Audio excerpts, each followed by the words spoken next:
नमस्कार, Manoj stall talk show में आपका स्वागत है। इस समय हम राजपुर रोड स्थित एक ऐसे रेस्टोरेंट में आपको ले जा रहे हैं। एक पहाड़ की बेटी, वो भी चमोली गढ़वाल, फिर चमोली गढ़वाल की बेटी, एक तैयारी करती है, एक प्रिपरेशन करती है। वो अमेठी से पढ़कर एक बिजनेस व्यवसाय को खड़ा करने के लिए उत्तराखंड की तरफ आती है और मशरूम से अपनी जिंदगी की शुरुआत करती है और बाद में जाके ये मस करके ये जो एक रेस्टोरेंट खोलती हैं और रेस्टोरेंट में सारी मशरूम की पता नहीं कितनी वैरायटी होती है। देखिए, आपने ये पढ़ा होगा कॉडीशिप टी, बहुत महंगी, दुनिया भर में महंगी मिलती है। आइए जानते हैं कि दिव्या कर क्या रही है और दिव्या का किस तरीके से। ये देखिएगा, ये रेस्टोरेंट का निचला तल है, ऊपर बाद में जाएंगे। मशरूम के सारे जितने आपके वैरायटीज हैं वो आपके पेंटिंग के माध्यम से यहाँ दर्शाए हुए हैं। पीछे बार है, फर्स्ट क्लास खूबसूरत सा बार एक आपको दिख रहा है प्लेटफॉर्म में, और ये देखिएगा मशरूम पूरा फैला हुआ है। तो मुझे लगता है कि दिव्या हमारे साथ हैं। दिव्या जी नमस्कार। नमस्कार। मनोज स्टॉल टॉक शो जी सिर्फ इसी बात को लेके हम काम कर रहे हैं कि अपनी लोक संस्कृति, धर्म संस्कृति और लोक समाज को जी आने वाली पीढ़ियां क्या दे रही है। बिल्कुल। आप एक युवा हैं, अमेठी से पढ़ी हैं और अमेठी से पढ़ने के बाद आप मशरूम की शुरुआत उत्तराखंड से करती हैं, जहां जीरो स्कोप माना जाता है। जी आपने कैसे अपनी जिंदगी की शुरुआत की? मेरी तो पढ़ाई वैसे देहरादून से ही हुई है। उसके बाद आफ्टर 12th मैंने अपना बैचलर इन सोशल वर्क किया है अमेठी यूनिवर्सिटी से, then master in social work भी किया है। तो जब मैं वहाँ पे थी, मैंने हमेशा से यही देखा कि जो अपने पहाड़ के युवा हैं, जो यूथ है, महज 4-5 हज़ार रुपए की जॉब के लिए अपना गांव, अपना घर छोड़कर शहरों की तरफ आ रहे हैं। And it was so painful for me कि they were leading their life into very pathetic situation, है ना। जहाँ बात करते हैं कि हमको गांव में सुधार करना है और नई नई उपलब्धियां देनी है, इतना दुख होता है कि 5-5 हज़ार रुपए की जॉब के लिए वापस आ रहे हैं। तो मुझे लगा, क्योंकि मैं ऑलरेडी ह्यूमन राइट्स और चाइल्ड राइट्स में काम कर रही थी, तो मुझे लगा कि if I am doing that much there, मैं इतना कुछ वहाँ के लोगों के लिए कर रही हूँ, तो क्यों ना अपने गाँव, अपने घर यानी कि उत्तराखंड वापस जाया जाए, उनके लिए कुछ किया जाए। तो मैं 2013 में वापस आई। 2013 में वापस आने के बाद फिर ऐसा कैसे सोच लिया आपने कि जीरो जोन पे बिजनेस शुरू किया जाए? आपने मशरूम ही क्यों चुना? उसका कारण है, जब मैं वापस आई तो अगर हम पहाड़ और शहरों की बात करते हैं तो कंप्यूटर या आईटी की तो बात नहीं कर सकते अपने किसानों के साथ, है ना। पहाड़ी अपना, मैं भी पहाड़ से हूँ, आप भी पहाड़ से हैं, और हमको पता है कि हमारे पहाड़ में हम कोई इतना हाईटेक टेक्नोलॉजी की बात नहीं करेंगे। हमारा पहाड़ की स्ट्रेंथ है कि वो हिमालय है और खेती बाड़ी या बहुत हर्बल चीज़ें वहाँ पे उगती हैं। तो मुझे लगा क्यों ना मशरूम को लेकर यहाँ पे कुछ किया जाए, क्योंकि हमारे यहाँ सबसे बड़ी दिक्कत परेशानी ये है कि जंगली जानवर पूरी की पूरी फसल खराब कर देते हैं। तो फसल खराब होना और वो पूरी मेहनत को एकदम जीरो कर देना, तो कहा कि मशरूम जो है वो कमरे के अंदर की जाने वाली खेती है। तो उससे जंगली जानवर जो भी नुकसान पहुंचाते हैं वो कैसे पहुंचाएंगे, वो कमरा तो बंद है, अंदर तो आ ही नहीं पाएंगे। फिर सबसे बेस्ट पार्ट ये है कि मशरूम जो है वो जल, जमीन और जलवायु की खेती नहीं है, वो खेती है तापमान की, टेम्परेचर की। तो जैसा तापमान होता है वैसी मशरूम लगाते हैं, यानी कि पूरे साल 365 दिन हम लोग मशरूम लगा सकते हैं। फिर नेक्स्ट चीज ये आती है कि रेट मार्केट में कैसे मिलेंगे, क्या इसके रेट्स रहेंगे। तो जब मैंने मार्केट सर्वे किया तो जाना कि कम से कम मशरूम भी उस समय भी 100 रुपए किलो बिक रही है, वही बाकी सारी जो सब्जियां होती है वो 5-10 रुपए किलो बिक रही है और मशरूम 100 रुपए किलो। तो मुझे लगा जब इतनी मेहनत हम लोग करेंगे ही, मेरे किसान करेंगे, मैं करूंगी, हम सब मिलकर करेंगे, तो क्यों ना रेट्स वो मिले जिससे कि हमको फायदा हो। तो इसीलिए मशरूम को सेलेक्ट किया। फिर हॉर्टिकल्चर डिपार्टमेंट है, मशरूम डिपार्टमेंट, वहां से ट्रेनिंग ली, डीएमआर सोलन से ट्रेनिंग ली, Thailand, Malaysia, Vietnam, Belgium, Netherland, बहुत सारी जगह गई, अलग अलग मशरूम्स की ट्रेनिंग ली। और अब मशरूम मिशन जो है वो पूरे उत्तराखंड में बहुत ही बेहतरीन काम कर रहा है और उम्मीद है कि हम ऐसे ही आगे बढ़ेंगे और आप सभी का साथ रहेगा। बहुत खूबसूरत बात कही आपने कि मशरूम मिशन ऐसे ही आगे बढ़ेगा। मशरूम मिशन को लेकर आप लगभग उत्तराखंड के कितने ऐसे परिवारों को जोड़ चुके हैं अपने साथ, जो आपके रेगुलर कस्टमर हैं, आपको सप्लाई करते हैं मशरूम? जी एक्चुअली अगर देखा जाए तो करीबन काफी लाखों की तादाद में लोगों को सिखाया, अवेयरनेस प्रोग्राम्स करे हैं, बड़े बड़े प्रोग्राम्स किए हैं। तो 3 लाख से ऊपर तो इतने लोग हैं कि इतने 10 सालों में मैं उनसे कनेक्ट हुई हूँ मशरूम कल्टीवेशन के द्वारा, यानी कि 3 लाख से ज्यादा लोग हैं connected, because people are coming from all across India. बहुत खूब। और अगर बात करी जाए उत्तराखंड की तो हार्डकोर जितने भी फार्मर्स हैं पूरे पहाड़ों में जो प्रोएक्टिवली बहुत ही मेहनत से मशरूम लगा रहे हैं, हर जिले में है, हर जिले में मशरूम के फार्मर हैं, चाहे वो गढ़वाल हो, कुमाऊं हो, या आपके हम लोग बात करते हैं हरिद्वार होता है, देहरादून है, और इट्स एवरीवेयर। अगर मैं आपसे बोलूं तो कुछ कुछ ना करके भी जो एक्टिव ग्रुप्स जो काम कर रहे हैं, वी कैन से कि 15,000 है। 15,000 इट मीन्स कि एक उसमें that will be divided into multiply होगा वो 10 से, क्योंकि एक परिवार में 10 लोग होते हैं, तो आप समझ सकते हैं कि लाखों की तादाद में उत्तराखंड में भी लोग बहुत प्रोएक्टिवली काम कर रहे हैं। हमने सिर्फ ढींगरी मशरूम के बारे में सुना था कि यार ये गोल मशरूम जो होती है ये, अब यहाँ आके देखी कि एक ऐसी मशरूम होती है, एक पंजे वाली मशरूम होती है। कॉन्सेप्ट बताइए इतना, मतलब आपने कीड़ा जड़ी चाइना को बोला कि सारा सिर्फ चाइना नहीं, हम भी क्या कहते हैं कीड़ा जड़ी की चाय बनाकर बेच सकते हैं। आप मशरूम की कितनी क्वालिटियां अभी हमको अपने मस्त रेस्टोरेंट से दे रही हैं? करीबन अगर मशरूम की आप रेसिपीज देखा जाए तो नाना करके भी हमारे पास 25 से 30 रेसिपीज तो हैं प्रॉपर मशरूम्स की बनी हुई। Although it's a multi cuisine restaurant, आपको यहाँ पे हर चीज खाने को मिलेगी, बट मशरूम का एक डिफरेंट मेन्यू है हमारा। तो करीबन हम लोग यहाँ पे 5 से 10 अलग अलग वैरायटीज का इस्तेमाल करते हैं as per the demand. Divya ji, mushroom पे आपने इतना काम किया, मशरूम गर्ल के रूप में भी आप जानी गई, जो लगातार हम पढ़ते भी आए सुनते भी आए। क्या कभी इस ऊंचाई पर पहुंचने के लिए, मशरूम से मसमस तक पहुंचने के लिए जी कभी ये नहीं हुआ कि छोड़ो यार? हाँ एक्चुअली क्या है, जब शुरुआती दौर था, क्योंकि 10 साल हो गए हैं, आप ऐसा भी नहीं कह सकते कि चीजें बहुत साधारण रही हैं, बहुत स्मूथली हुई हैं, ऐसा नहीं होता। चैलेंजेस आर एवरीवेयर, है ना। चुनौतियां, चाहे नौकरी करें, चाहे अपना काम करें या कुछ भी करें, चैलेंजेस आर एवरीवेयर। जब चैलेंजेस को ओवरकम करते हैं तो ही हम लोग आगे बढ़ते हैं। तो शुरुआत के जो 4 साल थे, it was actually really tough for me. Low profit, technical loss, technical faults बहुत ज्यादा, लॉसेस वगैरह। यहाँ से जितनी ट्रेनिंग्स ली हैं वो इतनी अप टू द मार्क नहीं थी कि हमारा जो कल्टीवेशन साइकिल है वो पूरा कंप्लीट हो पाए। डैमेज रेशियो बहुत ज्यादा था। ये एक बहुत बड़ा रीजन रहा है कि मैं अलग अलग कंट्रीज गई और सीख कर आई मशरूम कल्टीवेशन को, वहाँ की जो अपडेटेड नॉलेज है वो लेकर आई मैं, तब वो सारी चीजें हमने ओवरकम करी। पर शुरुआती दौर में ये रहा कि जब इतने चैलेंजेस आ रहे हैं तो एक बार ऐसी लगा, मैं अपने आप ही फार्म की तरफ जा रही थी और गाड़ी चला रही थी, सोचते सोचते जा रहे थे कार में, खुद ही ड्राइव कर रही थी, ना फीलिंग लाइक क्या छोड़, वापस चलते हैं। होता है ना, आता है, नेचुरल है, हम भी इंसान है ना, एलियन तो है नहीं, सेम फीलिंग आती है। तो लगा कि छोड़, वापस चलते हैं। फिर एक मिनट के अंदर ही फिर एक और ख्याल आया, ये नहीं तो क्या, ओके है ना, ओके, मशरूम नहीं तो क्या, नौकरी, अपना कोई दूसरा काम, कुछ भी। बट फिर ये आया कि challenges are everywhere, it's like a game.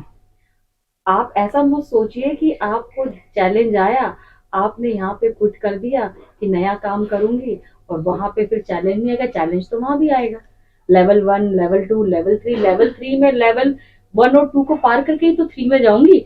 यहाँ तो छोड़ दिया, दूसरा काम करूंगी तो 1, 2, 3 फिर चैलेंज आएगा ना। तो फिर ये समझ में आया कि हम लोग ना, जब किसी चीज को क्विट करना होता है, छोड़ना होता है, तो हम लोग उस सिचुएशन का लगता है वेट करते हैं। और मैं भी ये बोल सकती थी ना यार, मैंने बहुत मेहनत करी पर सिचुएशन ही ऐसी थी, परिस्थिति ऐसी आई कि मुझे ये काम छोड़ना पड़ा। तो मैं ये समझ गई कि इस सिचुएशन में इंसान परिस्थिति के आने का इंतजार करता है ताकि वो सारा ब्लेम परिस्थिति के ऊपर डाले और खुद क्विट कर जाए और अपना निकल ले। तो मैं समझ गई कि अगर मैं नौकरी भी करूंगी तो भी ये चैलेंज आएगा, तो जब इतना झेल लिया तो फिर इसको ओवरकम करो, आगे बढ़ो। तो यही एक चीज है कि उस दिन मैंने ये डिसाइड कर दिया कि I am not going to quit, मैं गिव अप नहीं करूंगा। बहुत खूब। तो इस दौरान पारिवारिक पृष्ठभूमि में कई बार ये होता है ना, पहाड़ से जो जनमानस है पहाड़ का, जी वो क्योंकि नौकरी पेशा उसको नौकरी सबसे ज्यादा ये लगता है कि हाँ सेफ है। जी घर परिवार में ऐसा नहीं हुआ कि छोड़ना कहाँ पड़ी हो क्या, इसको इससे क्या मिलेगा कैसे मिलेगा करके? नहीं, इतना कुछ नहीं रहा। स्टार्टिंग में थोड़ा सा उनके डाउट्स रहे, उनको समझ में नहीं आया मैं क्या कर रही हूँ, बट जब मैंने उनको कन्विंस किया तो उन्होंने हमेशा मुझे सपोर्ट किया है। वाह। एक इस चीज के लिए मैं अपने आप को बहुत लकी मानती हूँ कि हर जगह से सपोर्ट रहा है। मुझे अपने परिवार से सपोर्ट रहा है, मुझे उत्तराखंड की जनता से सपोर्ट रहा है, मुझे उत्तराखंड की सरकार से सपोर्ट रहा है, मुझे उत्तराखंड के सभी लोगों से सपोर्ट रहा है। इतना सपोर्ट होने के बाद अगर मैं खुद अपने आप को सपोर्ट नहीं करूंगी तो फिर मैं किस काम की? राष्ट्रपति पुरस्कार तक कैसे पहुंचे आप? बस सबने सपोर्ट किया और मैंने अपने आप को सपोर्ट किया। वाह। क्विट नहीं करना है, तो फिर राष्ट्रपति जी ने भी सम्मानित किया और सपोर्ट किया, और बहुत अच्छा था वो पल। एक मेमोरेबल मोमेंट था मेरी लाइफ का, बिकॉज मुझे वो सम्मान सिर्फ मेरा सम्मान नहीं था, उत्तराखंड की जितनी भी महिलाएं हैं जो मेरे साथ जुड़ी हैं और मशरूम उत्पादन को हम रोजगार मिशन के साथ जोड़ रहे हैं, स्वरोजगार का एक साधन बना रहे हैं, उन सभी का सम्मान था। क्योंकि आप देखा जाए कि एक दिव्या रावत क्या कर सकती है, I just want to multiply my self. आप समझ रहे हैं ना? मेरे जैसी दिव्या रावत, युवा, लड़का लड़की, महिला पुरुष, it could be like anyone, but I want to multiply.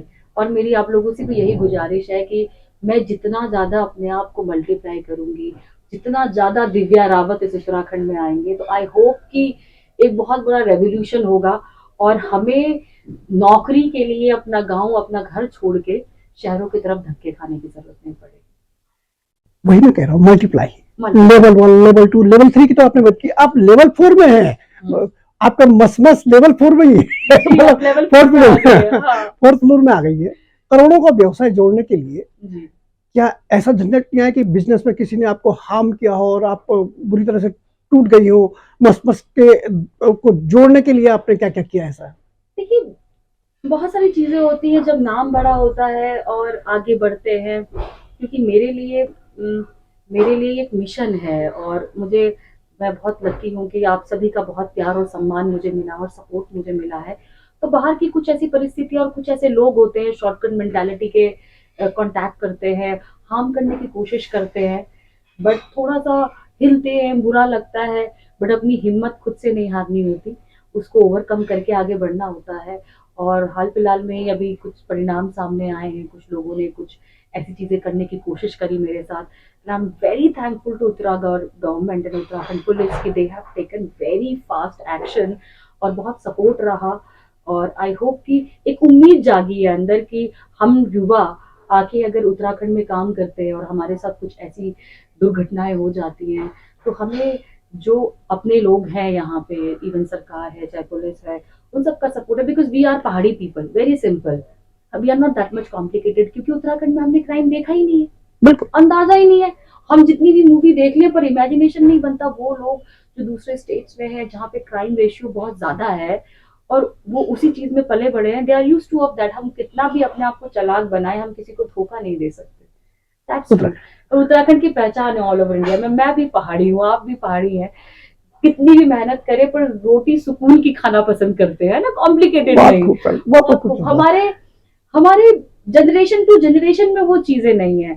तो जब बाहर के कुछ ऐसे लोग आके हमारे साथ कुछ ऐसी चीजें करने की कोशिश करते हैं, तो बहुत अच्छा लगता है कि यहाँ पे अपने लोगों का पूरा सपोर्ट है और हम उन चीजों से आगे निकलकर और बेहतर तरीके से काम करते हैं। अंतिम प्रश्न जी, जो युवाओं को आप जी जो बहुत अच्छा एजुकेशन ले चुके हैं, आपकी तरह पढ़ लिख के स्ट्रेस में है, क्या करें, कैसे अपनी लाइफ शुरू करें? कोरोना के बाद बहुत डाउनफॉल हुआ है, आपको पता है कि रोजगार खत्म हो गए, वो कैसे अपने को संभालें और किस तरीके से एक मैसेज कन्वे करेंगे आप मनोज इस्टवाल टॉक शो के माध्यम से? युवाओं को क्या मैसेज देना चाहेंगे कि किस तरीके से वो अपनी लाइफ को संवारें? बिल्कुल, एक बहुत बड़ा मुद्दा है युवाओं को लेके, उनकी नौकरियों को लेके, क्योंकि वो इतना सरकारी नौकरियों के ऊपर डिपेंड है। मैं यही सोचती हूँ सरकार कितनी नौकरी दे देगी उनको, और आगे आने वाला समय युवाओं का, ये समय आने वाला नहीं, ये समय युवाओं का चल रहा है। तो युवाओं को एक सही डायरेक्शन देना बहुत जरूरी है, क्योंकि अगर हम या सरकार या हम लोग उन लोगों को डायरेक्शन नहीं देंगे तो वो डायरेक्शन लेस हो जाएंगे, और डायरेक्शन लेस होंगे तो किस किस तरह से कदम उठाते हैं। और कोरोना के बाद जबकि बेरोजगारी बहुत ज्यादा है, महंगाई बहुत ज्यादा है, हमको एक्सेप्ट करना पड़ेगा कि हमको एक साथ मिलजुल के आगे बढ़ना है। मैं आंखें बंद कर लूं कि मैं ठीक हूँ और आसपास के युवा है वो बाहर में जाए, मेरे को नहीं मतलब है, कैसे नहीं मतलब है। वो जब इतना कुछ क्राइसिस में है और वो अब उसको कोई और ऑप्शन नहीं है तो क्राइम करेगा, स्वाभाविक। है ना। तो अगर मैं सपोर्ट नहीं करूंगी और वो चीजें, क्राइम रेशियो सिटी में आगे बढ़ेगा तो it can be happen with anyone. तो हमको ना everybody responsibility is nobody responsibility पे नहीं चलना है। हर जिम्मे मुझे, मेरी जिम्मेवारी ये मुझे करना है, आपको ये करना है, आपको ये करना है, आपको ये काम करना है। तो इसी इसी इन्हीं सब चीजों को समझ के मेरी सीएम सर से भी मीटिंग हुई थी अभी हाल फिलहाल में, और मैंने प्रपोजल उनके सामने रखा और उन्होंने आश्वासन दिया कि उस पर जरूर काम करेंगे। वो यही है कि वी वांट डिस्ट्रिक्ट, हमको जिला चाहिए, पूरा का पूरा जिला चाहिए जिसमें कि हम मशरूम मिशन चलाएं। अभी तक चमोली में, पौड़ी में, टिहरी में हर जगह क्लस्टर्स में काम हो रहा है, लोग भिन्न भिन्न प्रकार से काम कर रहे हैं। अब मेरी मांग ये है कि हमको एक पूरा जिला दो और मशरूम को लघु कुटीर उद्योग में और अच्छे तरीके से, बेहतर तरीके से बढ़ाया जाए। और करीबन हर जिले में 3-3 हजार लोग हमारे साथ जुड़े और हर परिवार जो है 15 से 20 हजार रुपए का इनकम वो मशरूम से कमाए। हम लोग उनको ट्रेनिंग दे और ट्रेनिंग देने के बाद हम सारा उनका मशरूम प्रोक्योर करें, सरकार उनको मशरूम लगाने के लिए हेल्प करे, हमको प्रोसेसिंग में हेल्प करे, हमको ब्रांडिंग एंड मार्केटिंग में हेल्प करे कि हम आगे जो हिमालय का जो उत्पाद है, जो किसानों का जो उत्पाद है, we want to do branding in the name of Himalaya, क्योंकि हमारा एसेट है हिमालय, है ना। तो हम चाहते हैं कि पहाड़ों में वो उत्पाद पैदा हो, हम उसकी ब्रांडिंग करें, हम उसको बड़े बड़े मॉल्स में, बड़े बड़े शॉपिंग मॉल्स में, बड़े बड़े आउटलेट्स में चलाएं, इंडिया के बाहर एक्सपोर्ट करें। तो ऐसी टीम चाहिए और सपोर्ट चाहिए आप सभी लोगों का और सरकार का। तो देखिए होपफुली बहुत ही अच्छे तरह। तो ये थी दिव्या रावत, आपने सुना होगा उनको कि किस तरीके से मशरूम मिशन को लेकर अब भी चिंता है, जबकि वो इस समय करोड़पति की श्रेणियों में आती है। इतना बड़ा एक राजपुर रोड में मशमस करके एक रेस्टोरेंट खोला है और इसकी वैरायटीज पे सब दंग रह गए। जब शुरुआत की थी दिव्या रावत पे, सबने कहा कि पहाड़ की लड़की है, अभी बिल्कुल नादान है, युवा है, क्या चला पाएगी रेस्टोरेंट, और वो भी मालदार लोगों के बीच आकर उनको टक्कर देना, वो भी रेस्टोरेंट के क्षेत्र में, अपने आप में कमाल की बात है। आज मशमस एक ब्रांड बन गया है पूरे उत्तराखंड के लिए, और यहाँ आने के लिए लोग लालायित होते हैं। हर रोज पार्टियां होती है और हर कोई कहता है कि हाँ मैं मशमस में गया था। आइए देखते हैं उनके रेस्टोरेंट की एक शान शौकत किस तरीके से वो है।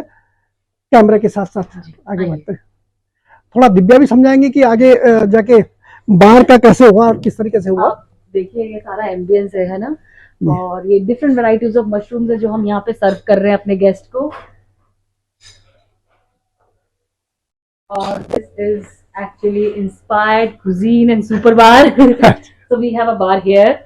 और यहाँ पे हम कॉर्डिसेप की भी वाइन वगैरह सर्व करते हैं। अच्छा, कॉर्डिसेप की भी? कॉर्डिसेप लीकर भी यहाँ पे सर्व होता है। Cordycep is one of the very expensive mushroom, आपको पता ही है, हम 3 लाख रुपए किलो बेचते हैं। तो कीड़ा जड़ी की चाय, कीड़ा जड़ी की कुछ स्पिरिट्स वगैरह हम लोग यहाँ पे सर्व करते हैं। इसके ऊपर भी है कुछ? जी जी, ऊपर वाला फ्लोर भी है